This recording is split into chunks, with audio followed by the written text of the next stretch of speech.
బంధాలు, సంబంధాల గురించి నమ్మేవారు ఆ రోజుల్లో. మేమందరూ క్రీస్తు రక్తం చేత కడగబడ్డాము. ఒకరి దగ్గర ఒకరు నేర్చుకుంటాము. హ్మ్. ఒకరికొకరు సాయం చేస్తాం అని చెప్పి సంఘాన్ని ఒకటిగా చూసారు. ఓకే. ఈ రోజులో మా వీధిలో 3 సంఘాలున్నాయి. 3 సంఘాలున్నాయి. ముగ్గురు ఒకళ్ళ మొఖాలను చూసుకోరు. హ్మ్. పాస్టర్ గారు మైకులెట్టి తిట్టుకుంటారు. విశ్వాసులు తిట్టుకుంటారు. క్రీస్తు ఎవరికి చెందాడంటే ముగ్గురిలో ఒకరికే, ముగ్గురికి కాదు. ఈ చర్చెస్‌ని ఏమంటారంటే మాది ఇండిపెండెంట్ చర్చెస్ అంటారు. అది నూతన బంధన సంఘం కాదు. అది ఒకరి దగ్గర ఒకరు ఉత్తరాలు ఒకరు పంచుకున్నారటండి. హ్మ్. చదువుకున్నారట. ఓకే. అందరికీ ఒక నమ్మకం. ఎక్కడున్నా సరే.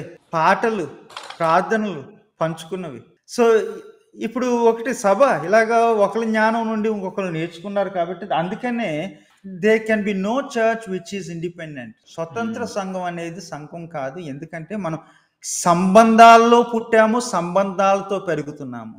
అది ఆత్మ కలిగించిన బంధం, బాంధవ్యం. ఇది ఎఫెసీయులకు రాసిన పత్రికలో ఉన్న పదాన్ని ఉపయోగిస్తున్నాను. ఆ బంధం పోయింది అంటే మన సంఘం అని చెప్పడానికి, చెప్పుకోవడానికి కష్టం అండి.